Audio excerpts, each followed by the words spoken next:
mobil kamu kurang responsif dan tenaga drop secara tiba-tiba, bahkan BBM lebih boros. Pada komponen ini merupakan salah satunya, yaitu sensor OCV. OCV merupakan singkatan dari Oil Control Valve. Komponen ini berbentuk solenoid yang bersifat membuka dan menutup aliran fluida. Dengan kalimat yang sederhana, sensor OCV merupakan katup kontrol oli. Sensor OCV ini dapat kalian temukan pada setiap mesin yang dilengkapi dengan teknologi VVT atau Variable Valve Timing. Buat kalian yang belum memahami apa itu teknologi VVT dan bagaimana sejarahnya, kalian silahkan tonton video saya sebelumnya, yang tentunya sudah saya sederhanakan dengan menggunakan kalimat yang sangat kompleks yang tentunya mudah untuk kalian pahami. Untuk linknya sudah saya cantumkan pada kolom deskripsi pada video ini. Oke, next kita akan melakukan perbaikan sensor OCV yang tentunya berdampak performa pada mesin. Sebelum kita melanjutkan pada segmen selanjutnya, jangan lupa menekan tombol subscribe, sebab dengan satu kali ketukan jemari kalian, menekan tombol subscribe merupakan bentuk apresiasi yang sangat berarti bagi kami. Oke, next kita akan lanjut. Ini merupakan yang dimaksud dari komponen sensor OCV. Pada bagian solenoid ini, pada bagian yang saya tunjuk ini, terdapat O-ring pada bagian luar dan dalam. Seiring dengan kinerja dari solenoid ini yang secara mekanis maju dan mundur untuk membuka dan menutup katup, O-ring pada bagian dalam ini sering mengalami kebocoran.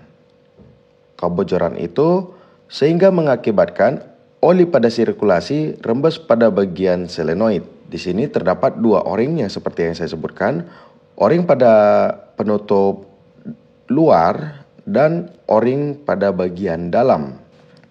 Seiring dengan terkena temperatur yang cukup tinggi, O-ring tersebut mengalami perubahan. Seiring dengan penuaian diakibatkan perubahan temperatur yang cukup tinggi, yang tentunya akan kita lakukan penggantian O-ring.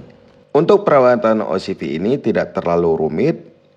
Kalian cukup menyemprotkan carbo cleaner pada bagian rongga dari sirkulasi dari OCV tersebut. Dan pada segmen ini saya jelaskan dan saya peringatkan, jangan sampai ada pasir yang menempel atau bahkan masuk pada bagian rongga yang tentunya akan menjadi masalah pada bagian saluran sirkulasi oli. Dan pastikan sirkulasi pada oli dan menuju solenoid atau sebaliknya itu benar-benar bersih, tidak ada sebutir pasir pun. Dan kemudian pada segmen ini saya akan menjelaskan terkait O-ring pada OCV. Dalam keadaan darurat, apabila kalian tidak menemukan O-ring baru untuk sensor OCV, kalian dapat menggunakan kabel sebagai O-ringnya. Kabel yang kita gunakan tentunya menggunakan kabel yang berserat karet atau lebih lentur. Oke, coba diperhatikan pada video ini. Dari dua kabel ini, yang ori dari bawaan mobil dan yang biasa. Oke, baik, dan ini merupakan O-ring yang kita buat dari bahan kabel. Ini dapat kita gunakan sebagai opsi dalam keadaan darurat. Bila mana jauh dari pemukiman atau bengkel, kita dapat melakukan pembentukan O-ring pada OCV dengan menggunakan bahan kabel saja. Dan kabel ini cukup tahan untuk beberapa waktu sebelum Anda menemukan bengkel untuk penggantian O-ringnya.